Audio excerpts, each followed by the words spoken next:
Il est 17h sur France Inter.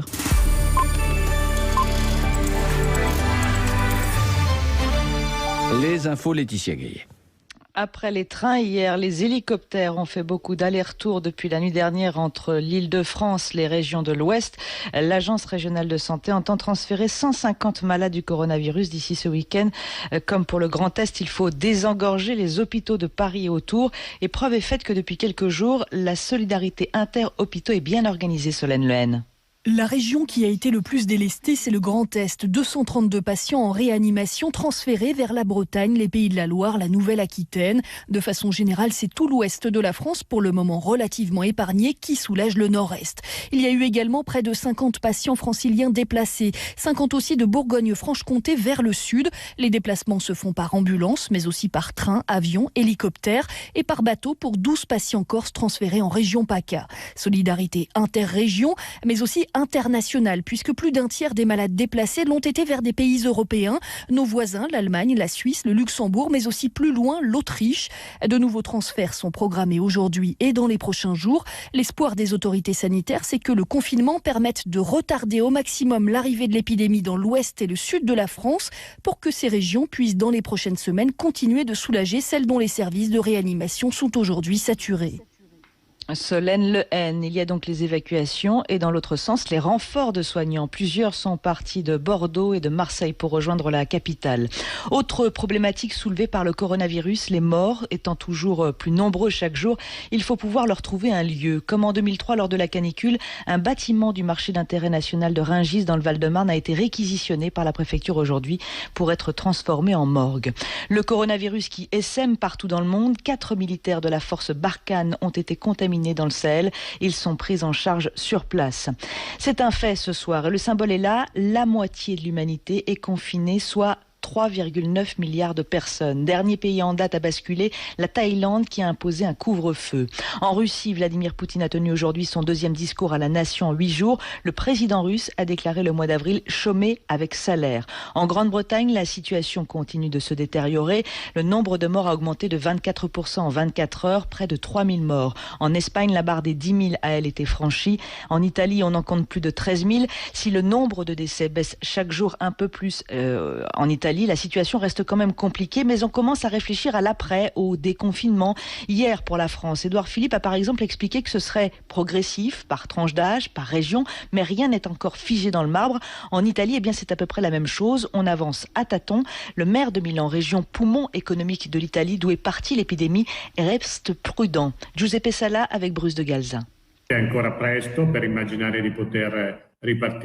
Il est encore trop tôt pour imaginer pouvoir repartir. Les Milanais et les Italiens doivent s'habituer à l'idée que lorsque l'on va rouvrir, ce ne sera pas pour autant la fin de l'histoire. Il est possible que l'on relance certaines activités et puis qu'on les referme. Parce que tant que l'on n'aura pas de vaccin, on sera dans une situation anormale. Et puis j'ai lancé une idée. Qui va reprendre le travail ? Le coronavirus touche tout le monde, mais il est surtout dangereux pour les plus âgés. Alors aussi bien dans les entreprises qu'à la mairie de Milan, je suis en train de voir si l'on peut faire revenir au travail d'abord les plus jeunes. Un retour en France après la fermeture des marchés de plein air, les problèmes dans les circuits de distribution et des consommateurs qui délaissent les produits frais en ce moment. Comment les agriculteurs traversent-ils cette crise ? La FNSEA, premier syndicat des exploitants agricoles, a fait le point aujourd'hui. Il a été aussi question des récoltes et de l'appel à volontaires lancé par Didier Guillaume, le ministre de l'Agriculture. Eh bien, celui-là a bien été reçu. 180 000 personnes ont proposé un coup de main aux exploitants agricoles. Christiane Lambert, la présidente de la FNSEA. C'est très positif, c'est vraiment l'enseignement qu'il faut en tirer. Les gens ont été sensibilisés au fait que les agriculteurs avaient besoin de bras. Certains chefs d'entreprise m'ont appelé en me disant que leurs salariés téléphonaient en disant « nous, on est payés à ne rien faire ». Et il y a des gens qui sont au front, les soignants, les agriculteurs, on veut aider. C'est un très beau geste, mais les gens mesurent aussi l'importance de l'alimentation. Et le fait que pour produire, il faut des bras, pour récolter, il faut des bras.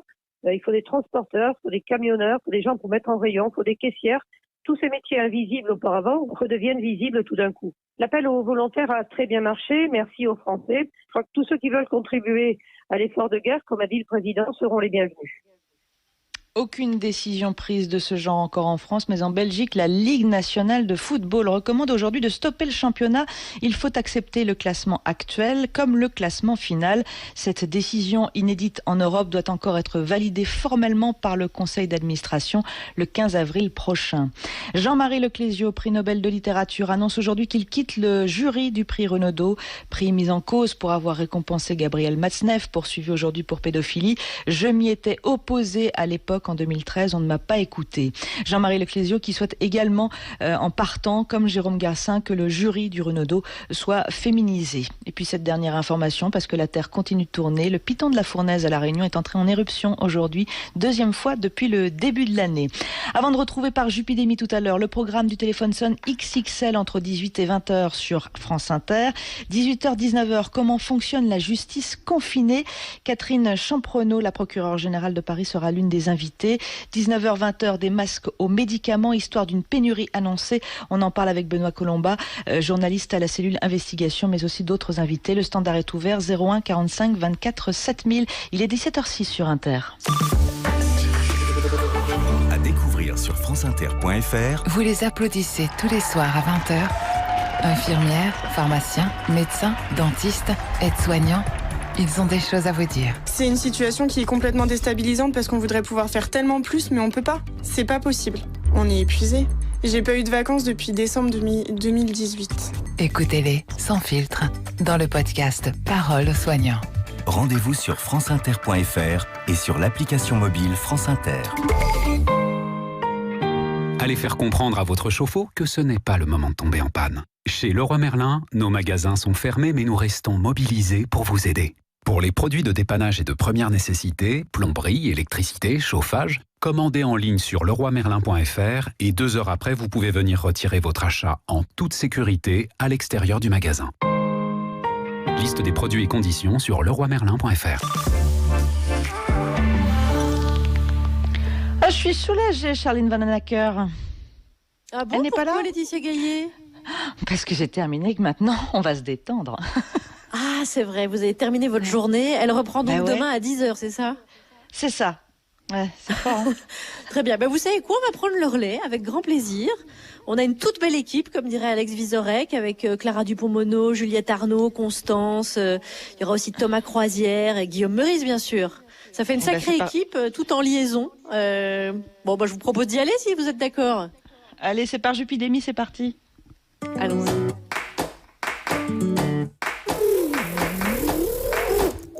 « 8h30 sur le groupe Skype de Par Jupidémie, Charline rappelle ses 2 camarades.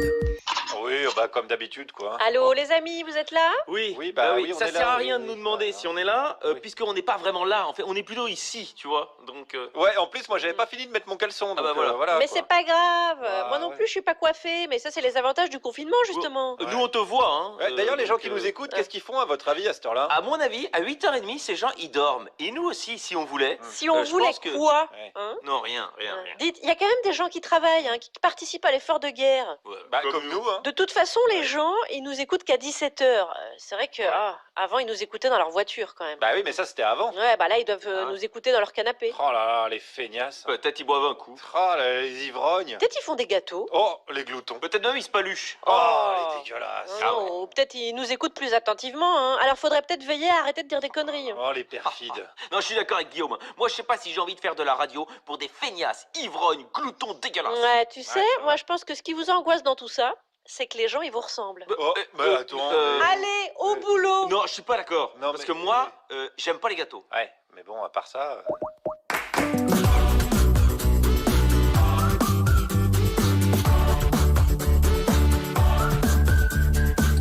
Bonjour la France interne.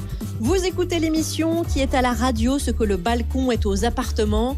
Pendant toute l'année, ça sert à poser des géraniums, mais en cas de coup dur, ça permet de respirer un peu. Et voici la citation du jour. On n'est pas sérieux quand on a 17 jours de confinement. Arthur, presque Rimbaud. Nous sommes en liaison avec l'Oise, les Cévennes, Paris et l'Aquitaine. Voici ceux qui nous accompagnent aujourd'hui. Bonjour Juliette Arnaud. Bonjour. Aujourd'hui, suite et fin de votre idylle avec Michel, vous analysez un dernier passage des essais de Montaigne afin d'aider le jeune bachelier à obtenir une bonne note. Bon, toi ça va, tu t'es amélioré, tu sais t'as combien? Non, j'ai combien, monsieur? T'as 1. Guillaume Meurice est dans la place, bonjour. Oui, bonjour les amis. Vous passez vos journées à écouter les messages que vous laissent nos auditeurs, car vous leur soumettez chaque jour une question. Cette fois, ils ont imaginé une sanction pour les gens qui ne respectent pas le confinement. On risque de faire de la prison. 10 ans ferme et quelques millions de francs d'amende. Salut Thomas Croisière. Salut Charline, souhaitez-moi bonne chance car ce soir je vais essayer de faire passer des courgettes pour des pommes de terre rissolées. Vous avez revu Le Grand Blond avec une chaussure noire de Yves Robert. Vous prétendez que ce film est inspiré d'une histoire vraie. Je ne sais plus si on doit vous croire après le poisson d'avril d'hier, on verra tout à l'heure.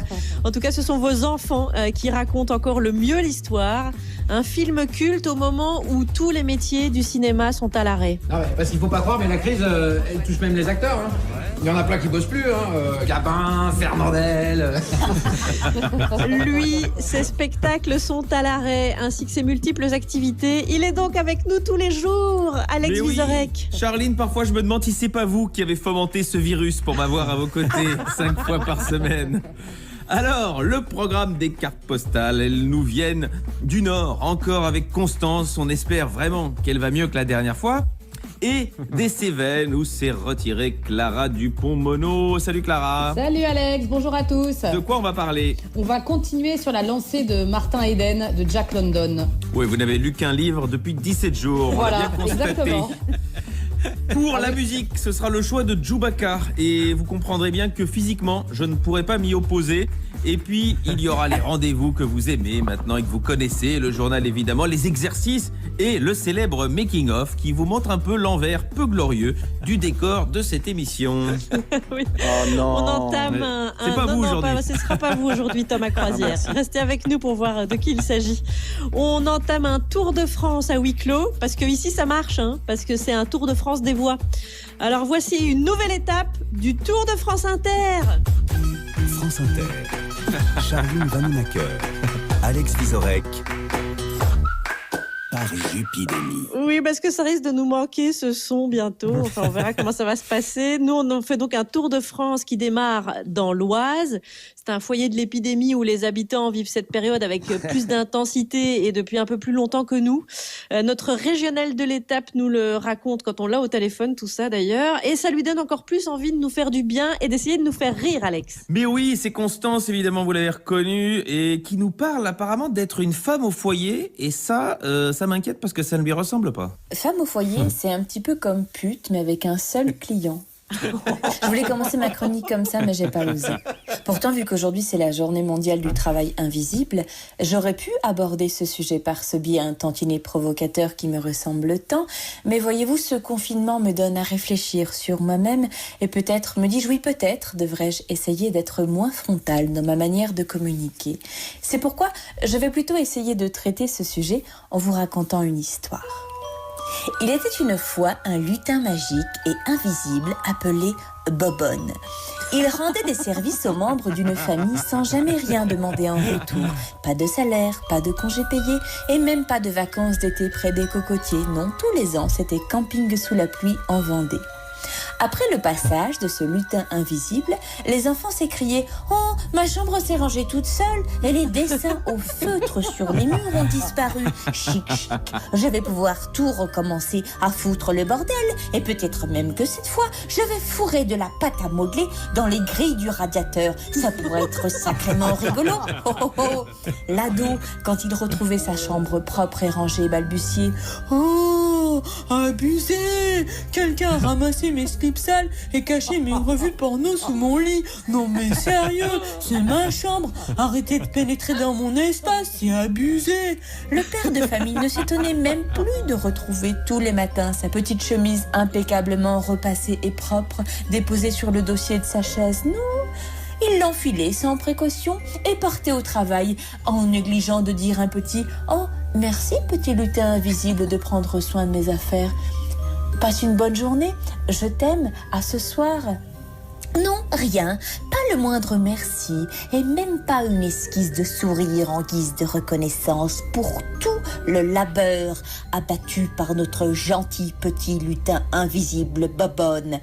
Alors c'en fut trop, le lutin invisible Bobonne décida de disparaître pour de vrai et de laisser toute cette petite famille se démerder avec son linge sale, son ingratitude et ses affaires de piscine laissées en boule mouillées au fond du sac. Le petit lutin invisible Bobonne se cassa pour faire le tour de l'Australie avec un biker nommé Mike, rencontré sur adopteunlutin.com. Ce Mike sentait le gasoil, le cambouis et faisait vibrer notre petit lutin de la tête aux pieds quand il le faisait monter en selle sur son gros cylindre. Et je ne parle pas de la moto de Mike, mais de sa grosse bite.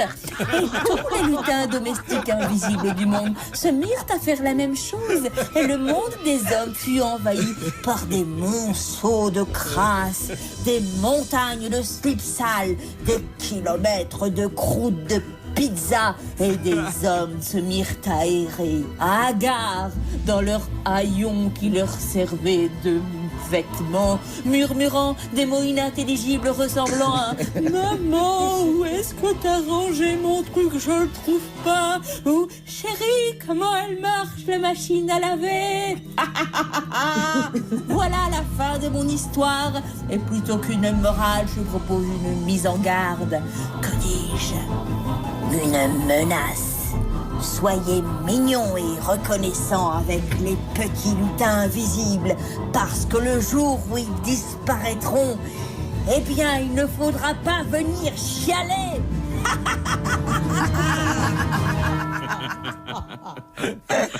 Ah, merci Constance. Elle va pas mieux que la dernière fois. Hein. Non, ça s'arrange pas, on est rassuré là-dessus. Et c'est là aussi qu'il faut imaginer Constance seule en train d'enregistrer devant son ordinateur. Et c'est vraiment très difficile, il faut lui rendre hommage. Merci beaucoup Constance. Rendons-lui hommage. Bah oui, pour tout son travail. Mais vous avez raison, Charline. C'est le moment où on monte le son, je pense, là maintenant. Aujourd'hui, c'est parce que les specials... Les specials ont un message to Rudy, et il faut que Rudy l'entende.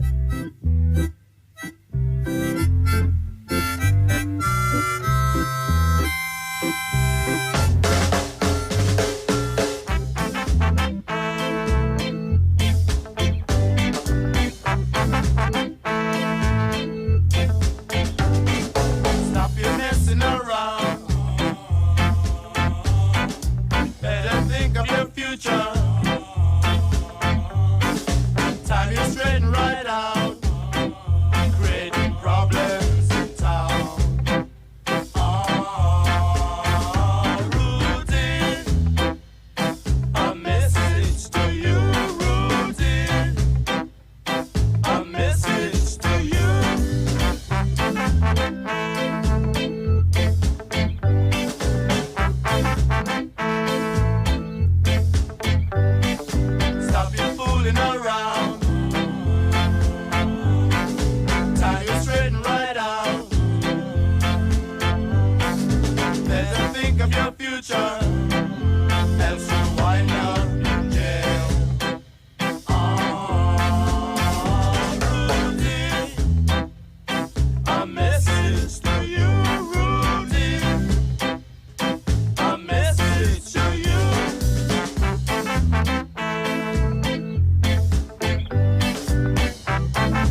Je me suis entraînée à le dire pendant toute la chanson. The Specials.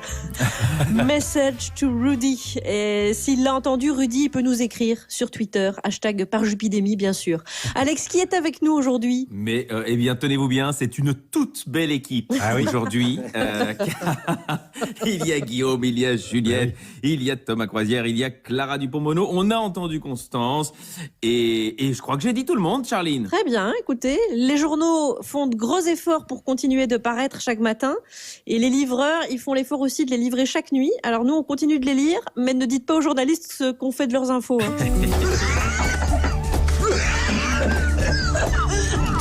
Je vous serre la main de cœur. Vous allez bien ? Le journal de presque 17h17. Mais toi, t'es jamais malade.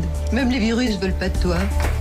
Et on commence par les titres. Édouard Philippe a tenu à rassurer tout le monde à propos des stocks de médicaments. Selon lui, la France a de quoi tenir durablement. Bah alors on est tranquille, on peut le croire sur le parole. C'est le même gars qui avait dit qu'on pouvait maintenir le premier tour des municipales sans crainte.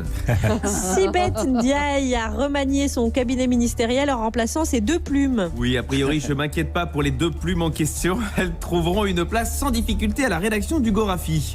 Et des brèves ? Oui. Soyez tranquilles, elles sont très bonnes, mais bref, on est 6 à les écrire. Pour 2 brèves. Ouais. Oui. Allez, c'est quand même fou cette histoire de Sibeth Ndiaye. Hein. C'est dingue.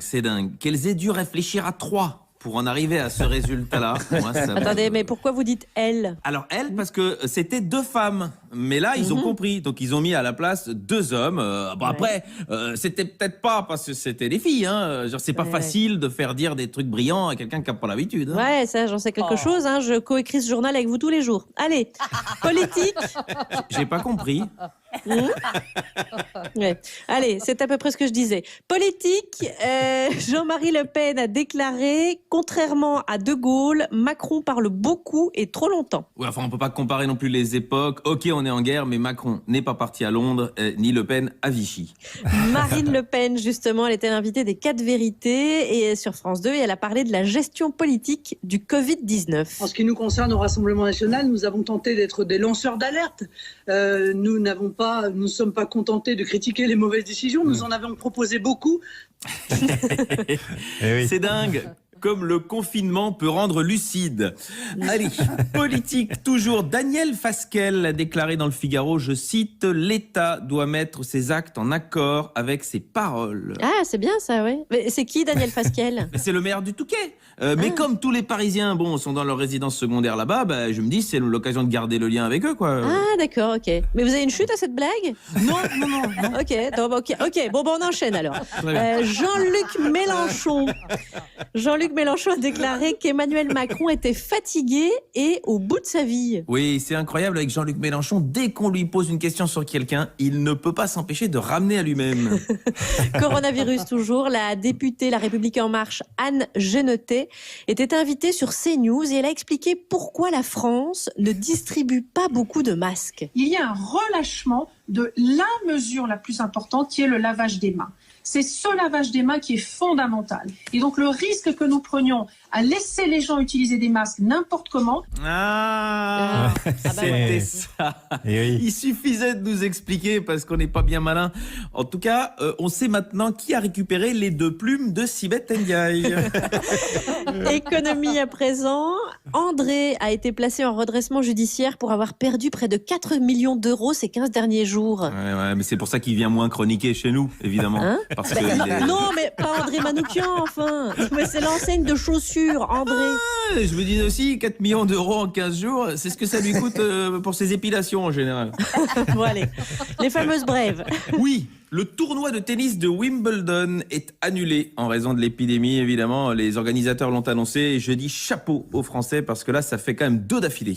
Attendez, parce que je comprends pas là. Après Roland-Garros, c'est le 2e tournoi du Grand Chelem où les tennisman français ne perdront pas cette année. C'est vrai, c'est une bonne nouvelle. Ouais. Allez, la dernière. Et la dernière, ma petite préférée, en Angleterre, un chien heureux de voir sa famille tout le temps à cause du confinement se foule la queue à force de la remuer. Et je dis, méfiez-vous, parce que si vous vous confinez seul, ça peut aussi arriver à l'homme. Donc faites très attention. Non. Mais non. Si, Charline, elle aime bien ce genre de blague. Merci pour ces infos de service public utiles à tous. Donc, merci Alex. Et donc d'ailleurs, je viens de constater que si Sibeth veut vous engager comme plume, dites non, on vous garde. Ah bah non, C'est pourtant vraiment- j'ai toutes les compétences. Très bien. Allez, plume toujours. Juliette Arnaud, après cette chronique que vous allez faire, là, vous allez devoir vous séparer de Michel. Je tiens à vous dire qu'on sera là pour vous. Vous allez rendre Michel à sa destinée, c'est-à-dire entre les mains des bacheliers qui potassent Montaigne pour le bac ou ce qui va rester du bac. Aujourd'hui, suite et fin des essais en ce qui vous concerne. Voilà, avec le deuxième chapitre qui s'appelle « Des coches ». Alors, les coches, c'est l'équivalent des voitures, les moyens de transport, tout moyen de transport. Alors bon, on se dit, voilà un sujet pragmatique, on va causer TGV et Peugeot 3 litres au 100 au XVIe siècle, très bien. Sauf que c'est Michel le patron et que Michel pratique l'art de la digression. Donc, au lieu des coches, on apprend d'abord pourquoi on dit « à tes souhaits » à quelqu'un qui éternue, alors qu'on ne dit pas « à tes souhaits » à quelqu'un qui pète. Non. Alors pourquoi ? Eh bien, Montaigne nous l'explique. Parce que le vent qui vient du bas, oui, je parle du paix, est sale. Parce que le vent qui vient de la bouche traîne avec lui le soupçon de l'avidité, de la gourmandise. Et donc, celui qui vient de la tête, l'éternuement, à rebours, on l'accueille avec les honneurs. Et ça, c'est Aristote qui le dit et Montaigne qui nous le transmet. Et alors là, puisqu'on est chez les philosophes grecs, on glisse vers Socrate, dont j'apprends, par la grâce de cheval échappé qu'est l'esprit de Michel de Montaigne, que Socrate, le philosophe par excellence, n'était pas qu'un pur esprit. Je l'ai appris là, Socrate, avant, il avait été soldat, et même un soldat qui avait combattu bravement. Alors que si ça se trouve, il avait le même physique de l'âge que Guillaume, qui lui, en plus, a un léger problème de strabisme, comme Sartre. Bref. Bref, le cheval échappé, donc, qui figure l'esprit de Montaigne, entre parenthèses, rien n'est plus beau que le galop d'un cheval échappé. Il y a peu de spectacles aussi enivrants que cette grosse bête puissante qui se libère des hommes. Donc ce cheval échappé poursuit, et Michel nous ramène aux sauvages du Nouveau Monde. Voilà pourquoi l'Éducation nationale a couplé ces deux chapitres, les cannibales et les coches. Il écrit « Notre monde vient d'en découvrir un autre ». Et là, carrément, va suivre un véritable traité contre la décolonisation, que la très sainte Église catholique avait autorisé avec une mission très claire, et je cite le traité de Tordesillas en 1494, que les nations barbares soient subjuguées et réduites à la fois. Subjuguées et réduites. Ça, c'est la notion de consentement qui vient de faire un AVC. Ce qui est troublant, c'est la capacité d'empathie de Michel. Il voit les envahisseurs du point de vue du peuple nu, et il écrit « Voir arriver inopinément des gens barbus, ayant un autre langage, une autre religion, montés sur de grands monstres inconnus, alors qu'ils n'avaient eux-mêmes non seulement jamais vu de cheval, mais même de bête quelconque dressée à porter un homme, des gens ayant une peau luisante et dure, et une arme tranchante et resplendissante. » La question, c'est pourquoi est-ce que les mêmes gens qui mettaient en 1830 Montaigne au plus haut en profitaient en même temps pour coloniser l'Algérie ? Ben, je sais pas. Je voudrais que Michel m'explique. Allez, je trouverai la réponse quelque part dans les essais. En attendant, merci, bisous, merci, Michaud. Juliette Arnaud. Juliette, vous avez reçu des nouveaux messages d'élèves qui nous écoutent et qui écoutent vos chroniques et révisent avec vous ? Oui, alors j'ai reçu des messages, je dirais, intéressés, notamment par une jeune Élise qui voulait que je relise L'étranger, et je lui ai subtilement fait remarquer que ça n'était pas au programme.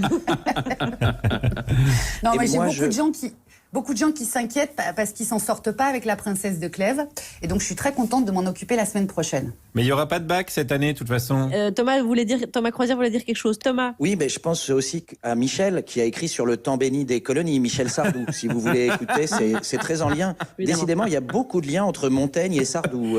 Il y avait Algérie et Michel dans la même chronique, donc on vous a réveillé. Je m'en suis bien rendu compte.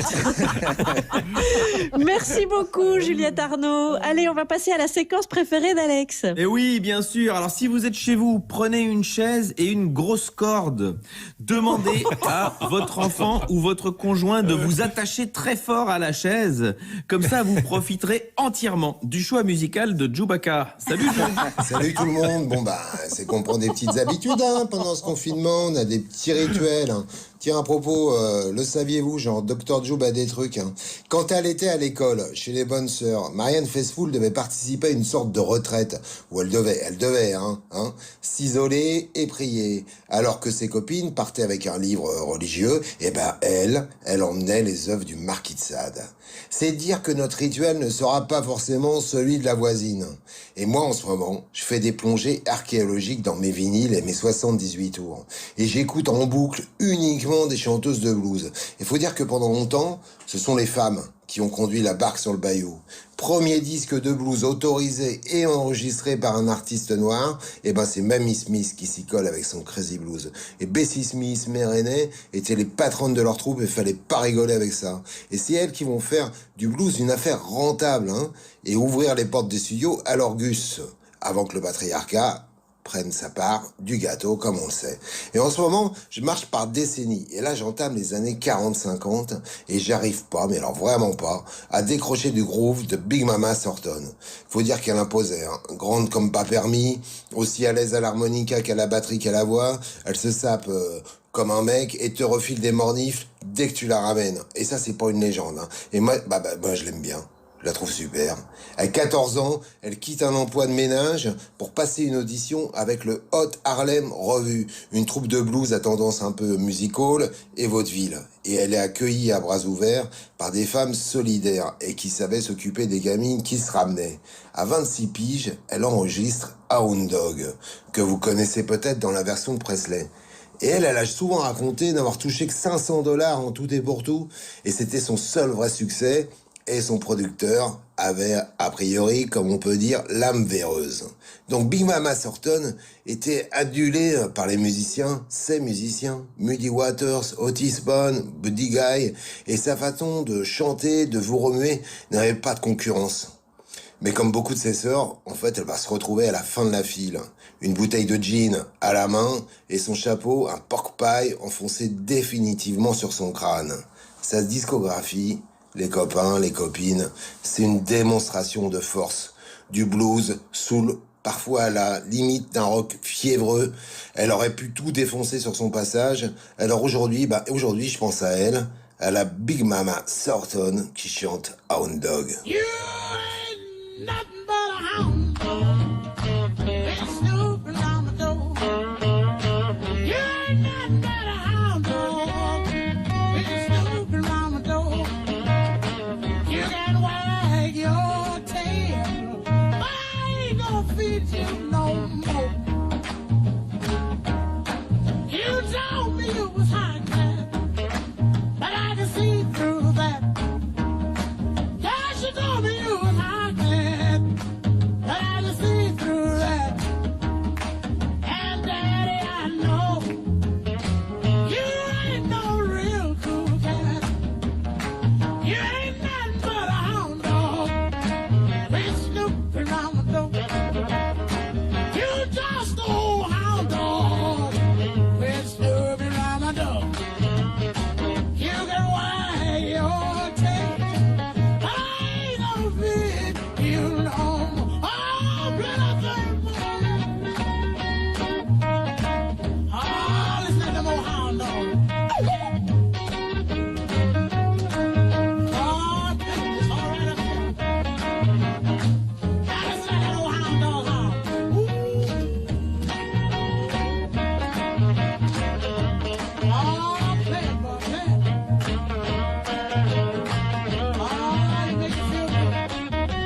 merci Chewbacca, c'était trop bien. Big Mama Thornton, Hound Dog, je le note, je vais le télécharger.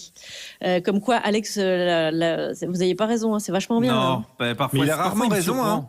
Ouais, c'était bien. Non, Je sais pas pourquoi on l'écoute. Vous vous excuserez auprès de Joub, hein, je vous préviens. Pas d'excuses. C'est facile quand c'est enregistré, il n'est pas en face de vous. Et puis là, voilà, évidemment. C'est pour ça que je le Allez, pour vous annoncer la suite, chers amis auditeurs, je citerai Isaac Newton qui disait « Si j'ai pu voir plus loin, c'est que je me tenais sur les épaules de Guillaume Meurice. » Il a dit ça. Débrouillez-vous avec ça, Guillaume. C'est vrai, ouais. On l'embrasse, Isaac. Ça fait longtemps qu'il ne nous a pas rendu visite, tiens. Il a pris la grosse tête, j'ai l'impression. Écoutez, on est toujours confinés chez nous depuis maintenant 3 ans. Je parle évidemment en durée ressentie, hein. C'est comme la température. Moi, je suis sur du 3-4 ans. J'ai des souvenirs de l'ancien temps qui me reviennent. Je me souviens du temps où Macron méprisait les caissières et les gens qui sont rien. Je me souviens de Thomas Croisière sans calvitie. C'est vrai, il y a une époque, il avait tous ses cheveux. Je me souviens de Clara Dupont-Moreau jeune. Dis donc. Non, je plaisante, ça va. Clara Dupont-Moreau jeune, ça n'a aucun sens. Bref, j'ai hâte de vous revoir, mais le seul moyen de se voir le plus vite possible, c'est que chacun respecte ce confinement. Et je suis désolé, il y en a qui ne jouent pas le jeu. Je les vois tous les jours, ces petits fils de pangolin là. Plus de 350 000 amendes ont déjà été distribuées depuis le début de la crise. Et j'ai l'impression que les gens sont encore pas calmés. Alors j'ai demandé à nos auditrices et à nos auditeurs quelles idées de sanctions ils auraient pour que chacun reste bien tranquille. Et vous allez voir qu'ils sont inspirés aujourd'hui. Dès le plus jeune âge, on commence avec Cerise. Elle a 12 ans. La sanction pour ceux qui ne respectent pas le confinement, c'est de leur faire manger des épinards toute la période de confinement, car ils auraient la diarrhée, donc ils resteraient chez eux. Et en plus, c'est pas bon. Bam! Dans vos gueules, les rebelles du confinement, là. Double peine, mauvais goût et diarrhée. On dirait un édito du Figaro. Bien joué, Cerise. Non, c'est vrai, elle a une carrière qui lui tend les bras dans la police, hein, Cerise. Quand on voit l'actuel préfet à Paris, ça paraît important, en plus, tout ce qui a le bras tendu. Hein. On embrasse Didier Lallemand, évidemment, cœur avec des LBD. Allez, on continue avec Estelle. C'est vrai, je vois pas qui c'est non plus. Estelle qui, elle, a l'air moins LBD que LSD. Alors, pour ceux qui ne respectent pas le confinement, eh bien, rester 1 heure momifiés dans du PQ, là où ils se sont fait contrôler. Voilà, Estelle. Ça va bien se passer. Momifié dans du PQ. Ouais. À noter qu'il y a quelques semaines, Estelle, elle aurait sans doute jamais imaginé dire ce genre de phrase. Et nous, on n'aurait jamais imaginé l'entendre. Mais aujourd'hui, ça paraît quasi normal quand je vous dis qu'on devient complètement taré. Allez, on continue avec Solange. Qu'est-ce qu'elle propose comme sanction ? Eh bien, il faudrait leur faire mettre les mains sur la tête et dire 10 fois sans se tromper. Je n'irai plus virevolter, défiant la vigilance, dérive virulente face au virus rusé. Voilà. Oh la vache. Ça, c'est des supplices de profs de français. Hein. Oh, l'angoisse. C'est l'équivalent de la gégène pour un dyslexique. Et pour ceux qui articulent pas, là, c'est l'enfer. Si Jean Lassalle nous écoute, fais pas ça, Jeannot. Hein. Tu vas te faire un claquage au larynx, là, c'est pas le moment. Hein. De toute façon, il doit pas nous écouter. Il doit être en train de combattre le virus à main nue. Allez, on enchaîne avec Olivier.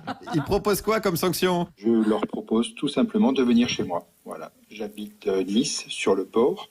Quand j'ouvre mes volets tous les matins, en face de chez moi, c'est la permanence d'Éric Ciotti. Voilà. Donc, je pense que ça va en faire réfléchir beaucoup. Oh putain, j'ai jamais vu un ascenseur émotionnel aussi balèze.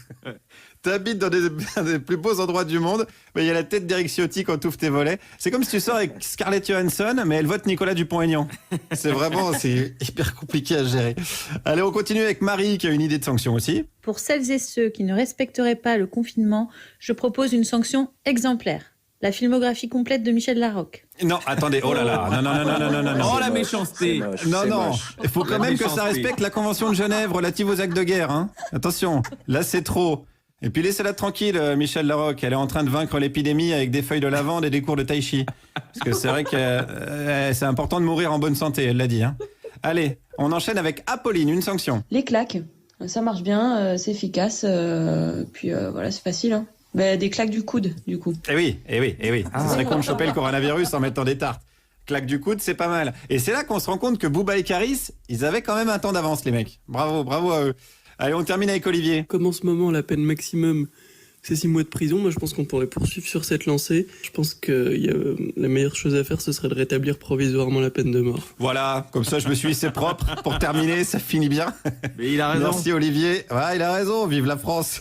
Et puis si ça vous choque, restez chez vous au maximum parce que là c'est simplement en sortant trop que vous créez de la peine et des morts. Guillaume Meurice, et merci à tous ces auditeurs qui sont extrêmement créatifs. Quand il s'agit de sanctionner, c'est créatif. De tuer des gens, très créatif.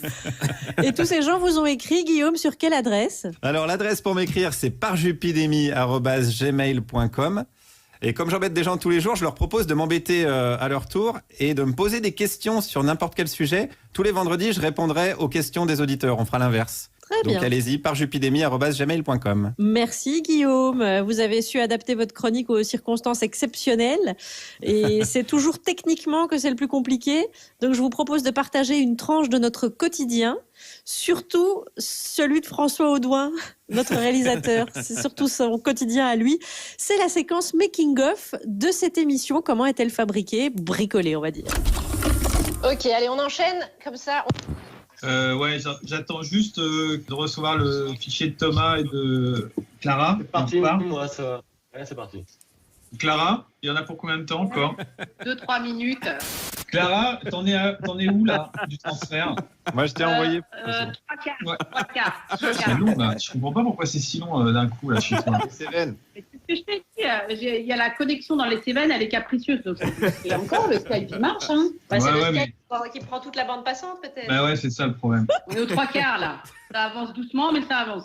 Clara, on en est où ? Bah, on a passé les 3 quarts. Bon, du boulot là. Ah, attendez, les chéris, je suis désolée, il reste un bout gris, tout le reste est vert. C'est quasi fini. Courage. Pédale plus vite. Ok, c'est bon, c'est parti. Elle va vite parfois. Ouais. Allez, on rebranche, Allez, on rebranche tout le monde. Et depuis que Clara a découvert la 4G, ça va beaucoup plus vite. C'est vrai, je reconnais. Bande de traîtres. On vous donnera la parole dans un instant, Clara, juste après une séance d'exercice que je vais entamer tout de suite. Prenez de quoi noter, les amis. On mettra ensuite les corrigés sur la page Facebook de Par Jupiter et aussi sur franceinter.fr sur la page de notre émission. Attention, voici le premier énoncé. C'est un énoncé au cours de français, on peut dire. Hier, Édouard Philippe a déclaré, je cite, « Il est probable que nous ne nous acheminions pas vers un déconfinement général ». Qu'a voulu dire le Premier ministre ? Aide-nous à traduire sa phrase en style direct. Petit A, ayez confiance, on gère très bien le maniement de l'euphémisme. Petit B, il est certain qu'on s'achemine vers un long confinement au cas par cas. Petit C, est-ce que ça commence à se voir qu'on ventile autant qu'un respirateur artificiel ? Voilà, je passe la balle à Alex pour son exercice. Et oui, exercice intéressant puisque dans la fabrication du matériel de première nécessité, on utilise beaucoup d'imprimantes 3D. Donc question techno. On va proposer des choses. Est-ce que oui ou non, c'est possible de les imprimer avec une imprimante 3D ? Alors, je dis A, parce que vous n'avez pas quand je dis 1. Parce qu'il y a écrit A. Donc en A, est-ce qu'on peut imprimer du gel hydroalcoolique avec une imprimante 3D ? B, est-ce qu'on peut imprimer le foie de Gérard Depardieu avec une imprimante 3D ? C, est-ce qu'on peut imprimer des masques de protection en 3D ? Et enfin, D, le spectacle de Jerry Seinfeld, est-ce qu'on peut l'imprimer ? Alors attention, il y a 2 pièges, je vais donner des indices quand même. L'un des objets ne peut s'imprimer qu'avec une cartouche de Châteauneuf-du-Pape et l'autre qu'avec l'imprimante de Gad Elmaleh. Alors voilà, à vos réponses. Ah, ça donne des indices. Guillaume, à vous. Alors, attention, parce que ça va être très court, va falloir être attentif. Face à la pénurie de masques aux États-Unis, qu'est-ce que Donald Trump préconise d'utiliser à la place ? Réponse A, votre écharpe. Réponse B, vos poils. Réponse C, votre dignité. Réponse D, de bien fermer votre gueule. Ce qui est fou, c'est qu'il y a une bonne réponse dans les 4. Et oui, il y en a une. Ouais, il s'est exprimé hier à ce sujet et malheureusement, dans les 4, il y a une qui n'est pas une blague. Voilà. C'est vrai. Alors, donc, Alex, est-ce que la connexion est bonne dans le fin fond des Cévennes? Est-ce que vous avez vérifié? Au milieu d'une forêt, aussi étrange que magique, dans un donjon esselé se trouve une princesse qui attend d'être libérée, mais pas par moi. C'est Clara Dupont-Mono, comment on va? Bonjour Alex. Bonjour à tous les confins. Alors, vous l'avez peut-être remarqué, parce que je crois que je ne l'ai pas dit, mais depuis le début de Jupidémie, je chronique le livre Martin Eden de Jack London. Pas du tout parce que c'est le seul que j'ai sous la main, Alex, malgré vos sarcasmes, mais parce que ce confinement me permet de savourer un texte sur la longueur. Et donc, si vous êtes débordé, déprimé, rien ne vous enlèvera ce plaisir solitaire et un peu coupable d'un chef-d'œuvre lu un petit peu chaque jour et qu'on attend et qu'on déguste, un peu comme la gorgée d'eau fraîche dans un organisme surchauffé. Juliette, je vous expliquerai. Voilà Je propose un autre exercice aux jeunes qui nous écoutent. Combien de métaphores sexuelles y avait-il dans l'intro de la chronique de Clara? Attention, c'est pas évident, hein. Ça se compte pas Il sur n'y une en main. avait aucune, puisque je m'adresse à des esprits purs. Et voilà donc pourquoi je saucissonne Martin Eden depuis maintenant 3 semaines. D'ailleurs, ces chroniques pourraient s'appeler Eden, le paradis retrouvé. Par exemple. Alors, ça serait brillant, voilà. mais ça vous ressemblerait pas. Et ça n'est pas sexuel. On avait laissé Martin, le prolétaire, le marin, en plein coup de foudre avec une ravissante dame de la haute société. Lui, il en peut plus, il est raide dingue, mais elle, qu'est-ce qu'elle ressent? Et c'est là où Jack London est un génie, c'est qu'il se promène dans l'âme de ces personnages, qu'ils soient hommes ou femmes, pauvres ou riches, avec une aisance et une profondeur, mais pour moi, inégalée. Et donc, qu'est-ce qu'il y a dans l'âme d'une jeune femme élevée dans la soie, dans les convenances, et qui soudain découvre un jeune marin qui n'a aucune éducation? Eh bien, elle chavire, mais elle chavire avec grâce, c'est-à-dire avec retenue. Une notion qui est assez étrangère à cette émission, mais que Jack London a bien circonscrite. D'un côté, il y a la force physique de Martin qui lui retourne le bas-ventre. Ça ne lui était jamais arrivé. Le catéchisme ne lui a pas appris les papillons dans la culotte. En plus, c'est la nuque de Martin qui la retourne. C'est une nuque épaisse, bronzée, taurine, sur laquelle elle rêve de poser sa main, rêve sale, rêve exquis. Mais d'un autre côté, sa bonne éducation lui dit de fuir. Lui dit, ça fait peur, ça ne se fait pas. Ce Martin, il est rustre, il s'est battu, il a forniqué ailleurs, il sent la rue, il sent l'excès, il faut partir. Et Jack London écrit, son éducation l'avertissait de l'imminence d'un danger, tandis que son instinct lui claironnait de ne pas s'arrêter aux barrières de classe et de position.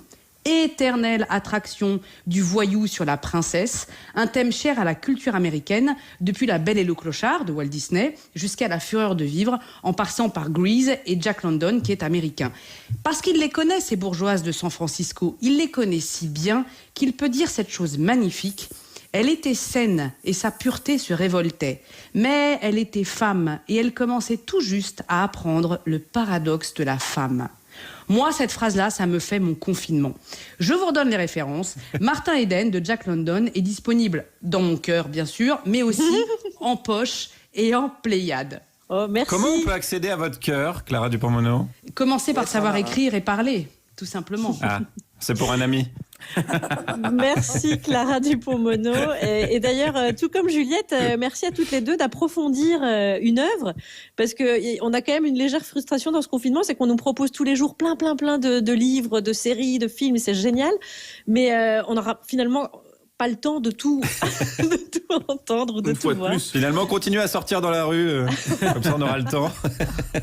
Non, mais on nous propose tellement de choses, c'est vrai, et tant mieux, mais c'était chouette l'idée d'approfondir tout ça. Enfin bon, bref, on vous propose mais non, maintenant... on a compris, quoi. Jack London peut passer à autre chose, quoi.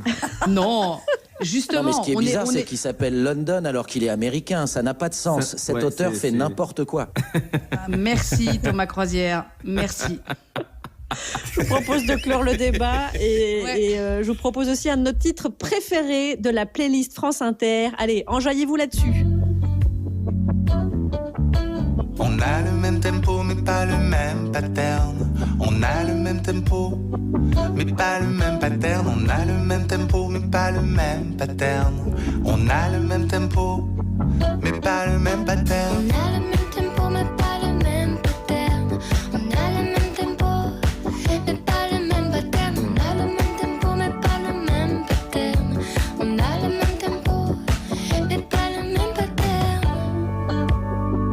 On chante la même mélodie. On chante la même mélodie, mais pas avec les mêmes harmonies. Je chante à cette octave, Et moi à cette octave, je chante les mêmes mots. pas tout à fait les mêmes mots, pas tout à fait les mêmes mots, pas tout à fait les mêmes mots, pas tout à fait les mêmes mots, pas tout à fait les mêmes mots, pas tout à fait les mêmes mots, pas tout à fait les mêmes mots. Tout à fait les mêmes mots, tout à fait les mêmes mots, les mêmes mots. Tu aimes faire la musique avec moi? Ah oui, j'aime faire la musique avec toi. Regarde là-bas, le soleil rougeoir. Je joue du synthé pour toi. Je joue de la guitare pour toi.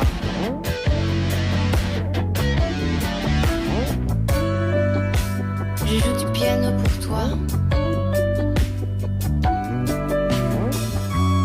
Je joue de la flûte pour toi.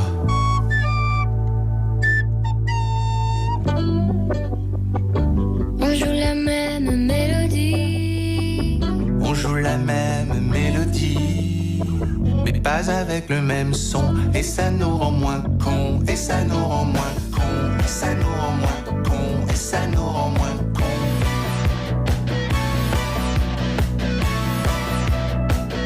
Et ça nous rend moins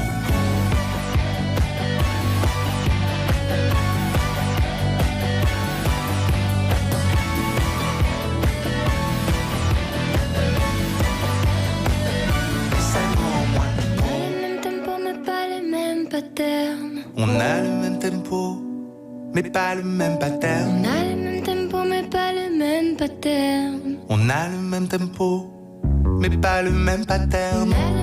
Vous avez aimé, Alex, ce titre? Mais oui, ça j'aime bien. Vous voyez, Ah. c'est la chanson française. Il y a Philippe Catherine, il y a Angèle, Chili Gonzalez. J'aime bien ça. Voilà, sur le dernier album de Philippe Catherine, Confession, le titre c'est Duo. Duo d'enfants maintenant peut-être, avec leur papa. C'est le moment de Thomas Croisière qui tous les soirs regarde un film avec les mômes et le lendemain, tous les trois, vous nous le racontez. Alors quel film vous avez regardé hier soir, Thomas Croisière? Confiné avec mes deux concertistes, je leur propose chaque soir la séance de Thomas Croisière. Et hier, c'était Le grand blond avec une chaussure noire. De Yves Robert. Le plus étonnant, c'est qu'il est inspiré d'une histoire vraie, celle du violoniste israélien Yigal Shamir et son récit autobiographique La cinquième corde. S'il fallait en un mot résumer ce film où Pierre Richard se retrouve espion malgré lui, ce serait... Le grand blond, c'est un piège à con. Non, pas pour les 3,5 millions de spectateurs qui se déplacèrent en salle en 1972. Oui, en moins 48 avant le Covid-19, les gens pouvaient sortir de chez eux pour s'enfermer avec des personnes qu'ils ne connaissaient pas dans le noir.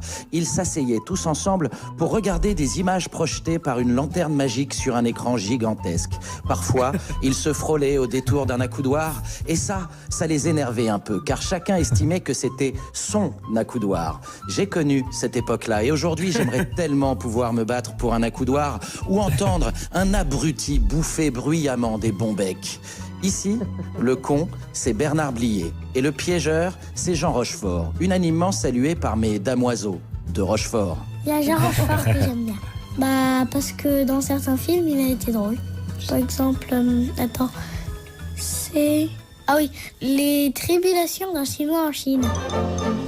Si après 3 exercices de grammaire et 2 de maths, j'ai très envie de bétonner mes enfants sous la terrasse, quand le cadet évoque les tribulations d'un Chinois en Chine, j'ai juste envie de lui faire le plus gros câlin du monde. Mais quittons la Chine du grand bond en avant pour la France du grand blond en se marrant. C'est quand son copain il devient il croit qu'il a des hallucinations et tout ça, alors que il y a vraiment des cadavres parfois et tout ça.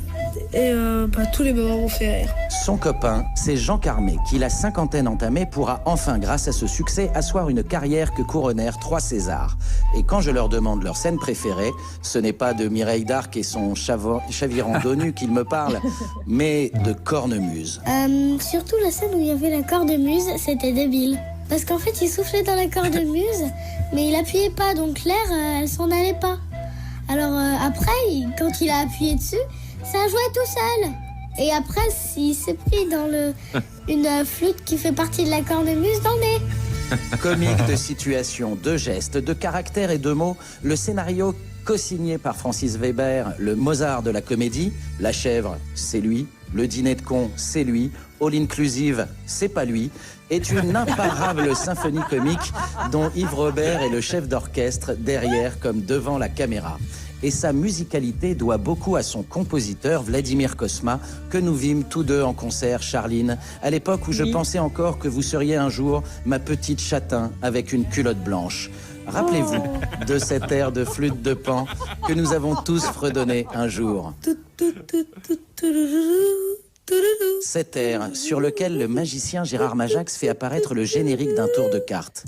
Alors, vive la magie du cinéma et... Vive le cinéma! Vive le cinéma! Thomas Croisière, Alfred Croisière, Gaston Croisière. Merci, quel trio extraordinaire. Merci de nous faire partager tout ça, c'est trop chouette. Eh bien, ce soir, on se fera le retour du Grand Blond, vous pensez bien? Ah, c'est malin ça. Allez, on passe au dessin parce que on vous propose tous les jours, les enfants, de dessiner, les enfants ou les plus grands d'ailleurs. C'est un défi. On vous propose ensuite de poster le dessin sur Twitter avec le hashtag #Parjupidémie. Alors écoutez bien, depuis mardi soir, l'aéroport d'Orly est fermé pour la première fois de son histoire. Tous les avions sont cloués au sol, les pistes et l'aérogare sont déserts. Alors après plusieurs semaines de fermeture, ce qui restait de nature autour des pistes va sans doute reprendre ses droits, l'herbe, les petits lapins, tout ça. Alors, comme dessiner, c'est un acte d'une liberté folle, je vous propose soyons fous.